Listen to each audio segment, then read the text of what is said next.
त्याचं नाव स्वप्नील वाडेकर.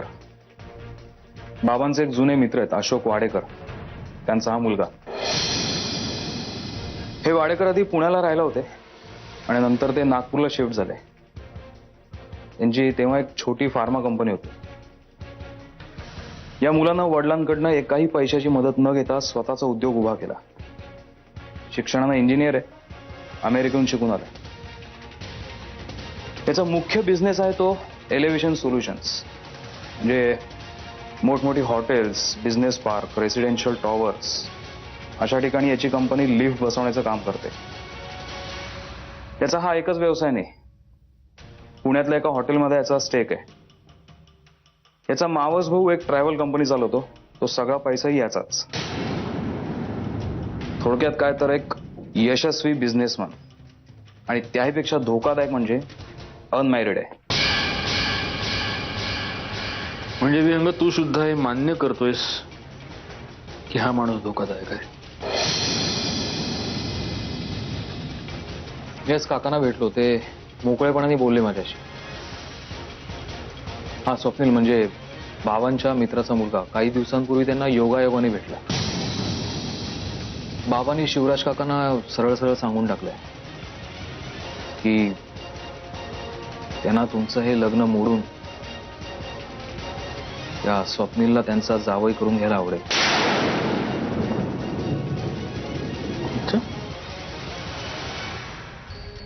बरीच घाई झालेली दिसते सरनाईक साहेबांना. आणि मंजिरी? नाही सत्यजित, वहिनीने याच्याबद्दल काही माहिती नाहीये. म्हणजे बाबांनी तसा अजून त्यांच्याकडे विषयच काढलेला नाही. किंबहुना ते थोडे बिचकत आहेत, कारण त्यांना अंदाज आहे की वहिनींना हे कदापि आवडणार नाही. त्या मुलाबद्दल आणखीन काही? काकांना जेवढं माहिती होतं तेवढं त्यांनी मला सगळं सांगितलंय. म्हणजे खुद्द त्या मुलाला याबद्दल काहीच माहिती नाही असंही त्यांचं म्हणणं आहे. केवळ आपल्या वडिलांचे जुने मित्र आहेत म्हणून कुठलाही मुलगा एखाद्या बाईला, म्हणजे लग्न झालेल्या बाईला तिच्या मुलीसकट स्वीकारेल असं नाही वाटत मला. दिस इज टोटली अनबिलिव्हेबल. म्हणजे माझ्याच मंजिरीच्या दुसऱ्या लग्नाची चर्चा माझ्या समोर होती, मी ती शांतपणे ऐकून घेतोय. काहीच नाही तर निदान या ऑफिसमध्ये तरी तोडफोड करायला हवी, नाही का? तू थोडा जास्त मॅच्युअर झाल्याचं लक्षण आहे, आणि याच मॅच्युरिटीनं हे प्रकरण हाताळावं लागेल. थोडा जरी आताताईपणा केलास ना तर मात्र. तर काय, मंजिरी त्या लिफ्टमनचा हात धरून पळून जाईल? सत्यजित, पहिली महत्वाची गोष्ट म्हणजे तो लिफ्टमन नाहीये, he is a bloody big businessman. आणि दुसरी महत्वाची गोष्ट म्हणजे एखादी गोष्ट कधी घडणारच नसते, पण ती घडू नये म्हणून आपण नसता शहाणपणा करायला जातो, आणि मग त्यातूनच ती न घडणारी गोष्ट घडते. तुला कळतंय ना मी काय म्हणतोय ते? नाही.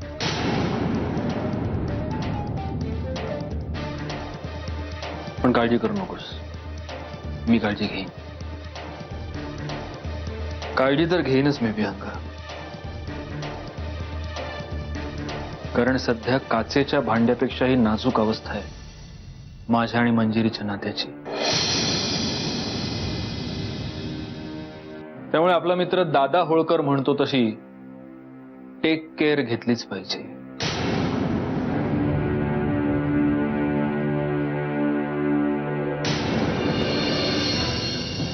चला आत्या, तुम्हाला बस स्टँडला सोडू ना का डायरेक्ट कोल्हापूरलाच सोडू? न बस स्टँडलाच सोडा. हो ना, चला. सुहासराव, काय झालं? मला ना तुमच्याशी थोडंसं बोलायचं होतं. बोला ना, काय झालं? नाही म्हणजे काल मी इथं आले तेव्हा इथं राहीनच असं ठरवलं नव्हतं, पण आत्या तुम्ही राहिलात ना याच्यात मला आनंदच आहे. तुम्ही राहिला नसतात ना तरी आग्रहानं तुम्हाला ठेवून घेतलं असतं.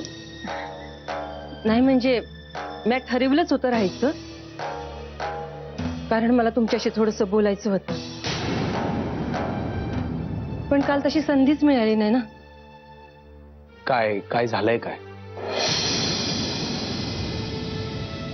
सुहासराव, तुम्हाला कदाचित माझं बोलणं जास्तीचं वाटेल, पण तुम्हाला ठावच आहे, मी प्रियाला माझ्या मुलीसारखं मानते. त्याच नात्यानं मला तुम्हाला 4 गोष्टी सांगायच्या हक्कानं. आत्या, उद्या वेळ पडली तर माझा कान धरायचा हक्क आहे तुमचा. सांगा काय झालंय? नाही म्हणजे आम्हाला असं कळलंय की तुमच्यात आणि प्रियाच्यात काहीतरी बिनसलंय. नाही म्हणजे प्रियानं तसं काही नाही सांगितलं मला. ती तर असंच दर्शवित होती की समजा अलबेल आहे, पण काही गोष्टीवरनं कळलं मला. नाही म्हणजे काल तुम्ही येईपर्यंत आम्ही बोलत होतो, त्यावरनं मला अंदाज आला. हे बघा आत्या, आमच्यामध्ये तसं काहीच नाहीये.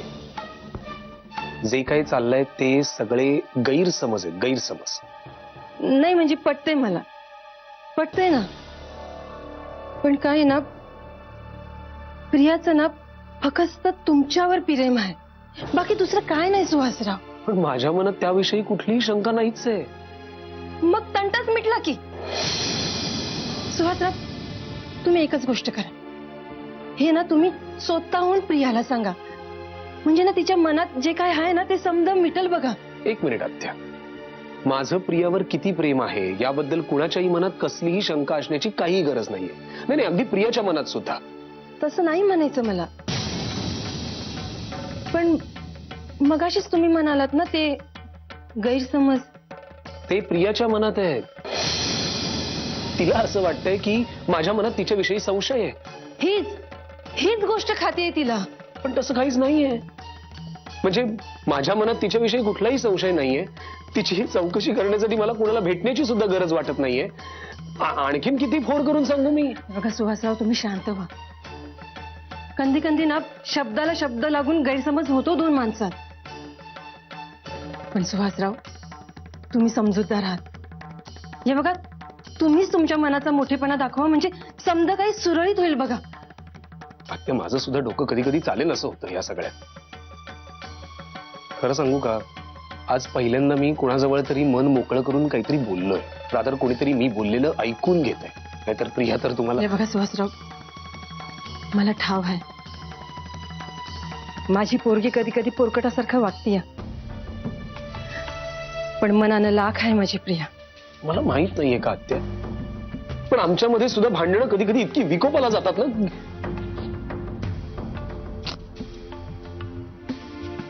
म्हणूनच मला असं वाटत होतं की दिल्लीला गेल्यानंतर तरी सुहासराव, मला या विषयावर पण बोलायचं होतं. नाही म्हणजे काल प्रियाच्या बोलण्यावरनं असं वाटलं की तिला दिल्लीला यायचं नाहीये, माहितीये मला. पण माझा निर्णय झालाय या बाबतीत. मला प्रमोशन मिळणार आहे म्हणून मी दिल्लीला जाणार होतो. पण आता मी त्यांना सांगणार आहे, नका देऊ मला प्रमोशन, पुण्यातच ठेवा. नाही जाणार आहे मी दिल्लीला. सुहासराव, आत्या, आत्या, प्रियापेक्षा या जगात दुसरं मला महत्वाचं काहीही नाहीये.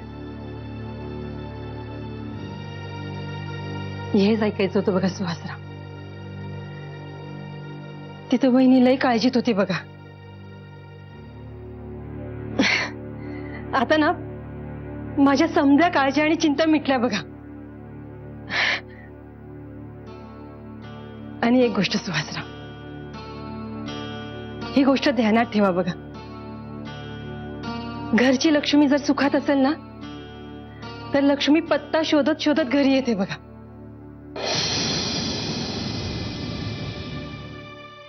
कदाचित आता तुमची बढतीची संधी चुकल, पण तुमचा संसार सुखाचा होईल बघा सुहासराव.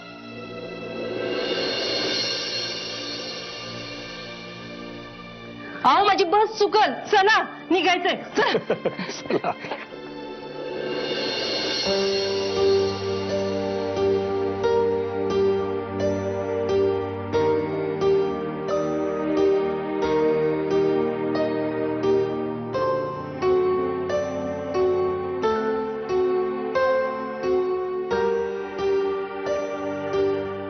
स्वप्नील म्हणजे बाबांच्या मित्राचा मुलगा काही दिवसांपूर्वी त्यांना योगायोगाने भेटला.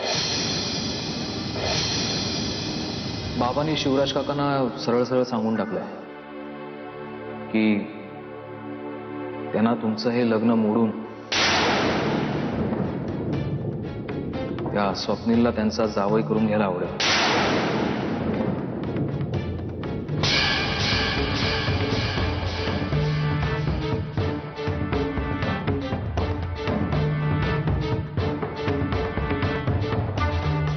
एखादी गोष्ट कधी घडणारच नसते, पण ती घडू नये म्हणून आपण नसता शहाणपणा करायला जातो आणि मग त्यातूनच ती न घडणारी गोष्ट घडते.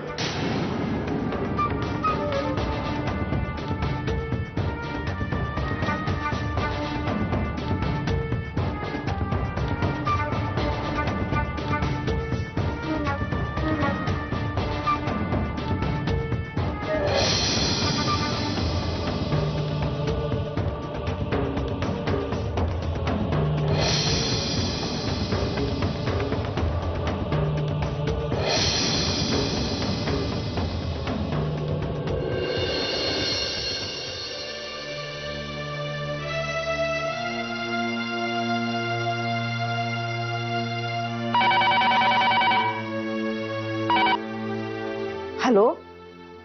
हॅलो, नमस्कार. मी सत्यजित मुधोळकर बोलतोय. मंजिरी आहे का? नाही, मंजिरी बाहेर गेली. कुठे?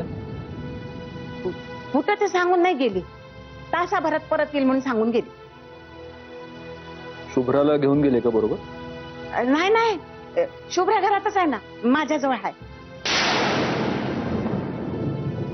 कोणाला भेटायला गेली होती म्हणजे? आता ते मला काय भेटावं नाही बघा. 10 मिनिट झाली असतील जाऊन. तासाभरात परत येते म्हणून सांगून गेली. आता कुठं गेली, कशाला गेली, कुणाला भेटायला गेली का खरेदीला गेली, मला काय भेटावं नाही बघा. ठीक आहे, ती आली की तिला सांगा माझा फोन होता. काही काम होतं का?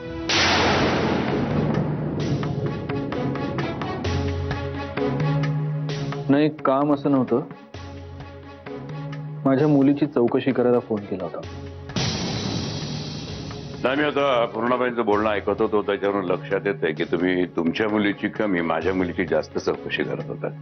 माझी बायको जर तिच्या वडिलांच्या घरी नसेल तर ती कुठे गेली हे विचारण्यात काही गैर आहे का?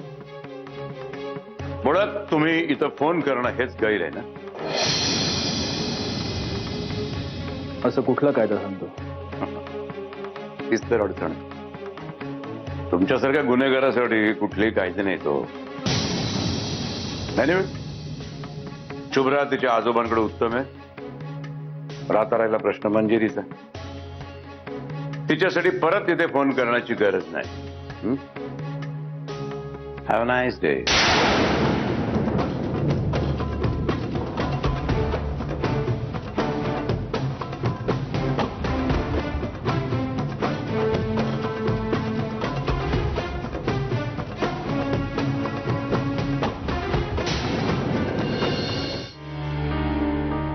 खरंच बहिणी, सुहासरावांसारखा मुलगा प्रियाला मिळाला ना, हे तिचं भाग्यच आहे.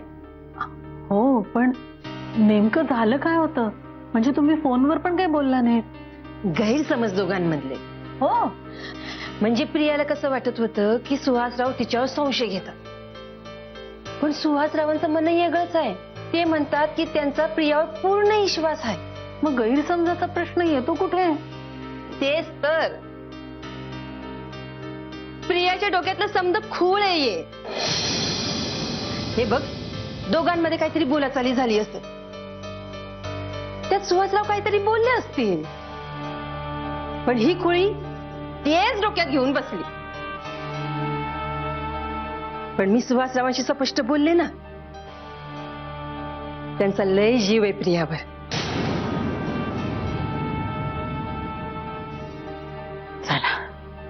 ही दोघं एकदा दिल्लीला गेली. नाही नाही, आता ते दिल्लीला नाही जात.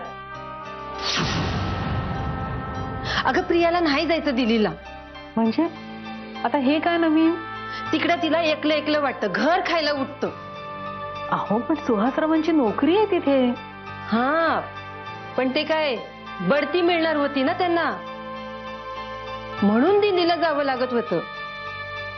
पण सुहासराव म्हणले की मी नाही घेत बढती, म्हणजे दिल्लीला जायचा प्रश्नच येत नाही. अहो पण अगं सुहासरावांनी मनापासून घेतला हा निर्णय. म्हणले प्रिया परीस या जगात मला दुसरं काय बी महत्वाचं नाही. आणि हेच तर बरोबर आहे ना वहिने. असं अनोळखी शहरात जायचं आणि राहायचं त्यापेक्षा पोरं आपल्या जवळच राहतील ना.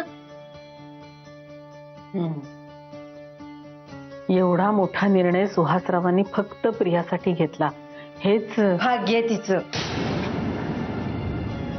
वहिने आता समज स्थिर स्थावर झालं ना की आपण प्रियाला समजूया. म्हणूया बाय तुला सोन्यासारखा नवरा मिळालाय, त्याला सोन्यासारखाच जाऊ.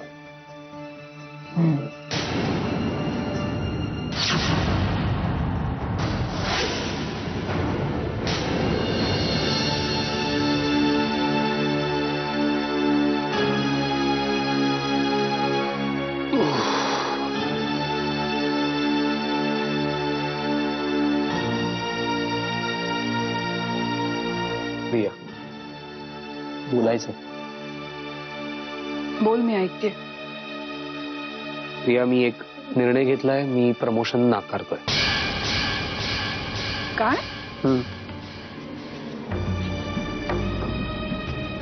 प्रिया, आपल्या दोघांचं लग्न वाचवण्याचा जर हा एकमेव मार्ग असेल तर मला हा मार्ग सुद्धा मान्य आहे. नाही पण सुहास, हे प्लीज माझं ऐकून घे. मी खूप विचार करून स्वतःशी खूप भांडून या निर्णयापर्यंत आलोय. मी माझं प्रमोशन नाकारतोय. मी त्यांना सांगणार आहे की मला तुम्ही प्रमोशन देऊ नका, मला पुण्यातच ठेवा. आता हा निर्णय सांगण्यासाठी मला 2-4 दिवसांसाठी का होईना पण दिल्लीला जावं लागेल.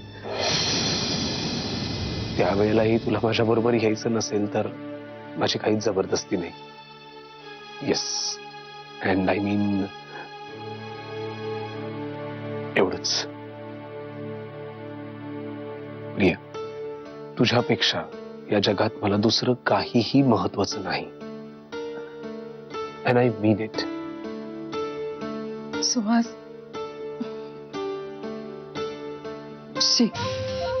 माझ्या सगळ्या प्लॅनवर पाणी ओतलं या मूर्खाने. मला वाटलं होतं करिअर आणि माझ्या चॉईस करायला सांगितल्यावर हा त्याचं करिअर निवडेल, पण हा बावळट माणूस, डॅम इट. त्याचं नाव स्वप्नील वाडेकर. त्याच्याबद्दलची सगळी माहिती हवी मला, अगदी सगळी. पैसे उद्या ऑफिसवर घेऊन जा. तुझ्या फोनची वाट बघतोय. ही कोण माणसं आहेत रे जी तुझ्यासाठी ही अशी कामं करतात? हे कोणाला असे फोन करतोस तू? आहेत, माणसं आहेत. हो, मी कधी म्हणलं डॉल्फिन्स आहेत म्हणून? ही कोण माणसं आहेत? अनघा, माझे काही अंडरवर्ल्डशी वगैरे संबंध नाहीयेत. ओके, फक्त मी ज्या धंद्यात आहे तिथे मला हर तऱ्हेच्या माणसांची मैत्री ठेवावी लागते. हा, स्वप्नील वाडेकर कोण आहे कोणतरी. मी खूप प्रश्न विचारते का? हो. ओके. बरं, एक 2 महत्वाच्या गोष्टी. तुझं ते पाईपलाईन गॅस कनेक्शनचं काम उद्या होत आहे, मी बोललो त्यांच्याशी. आणि दुसरी सगळ्यात महत्वाची गोष्ट, तुझा अंदाज खरा ठरला. कुठला अंदाज? दादा होळकर आणि अजय एकत्र आहेत. मी म्हंटल होतं तुला, हलकटाचा लांबून वास लागतो मला. तू सांगितलंस ना तेव्हाच मला कळलं होतं हे त्याचंच काम आहे. सत्यजित, आता माझ्यावर सूड उगवण्यासाठी तू तुझ्यावर डूब ठेवले. मी आता इथून निघून जाते. सगळ्या प्रॉब्लेम्सवर एकच सोल्युशन आहे आपल्याकडे, मी निघून जाते. हो, कारण खरंच तेच एक सोल्युशन आहे. कुठे जाणार आहेस? तुला इतकं सोपं वाटतं आपल्या देशात एकट्या बाईनं सर्व्हाइव्ह करणं कुठल्याही अनोळखी शहरात? परदेशात जाईन. तिथे तो तुझा माग काढत येणार नाही कशावरून? मी आयडेंटिटी बदलेन.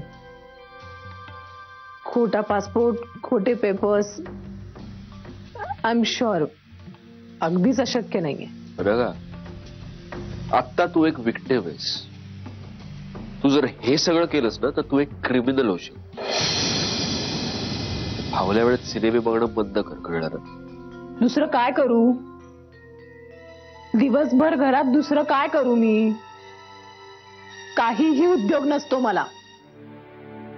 बघा, मी प्रॉमिस करतो तुला, तुझ्या मागचं हे शुक्ल कष्ट लवकरात लवकर सुटेल. प्लीज थोडा धीर धर, प्लीज.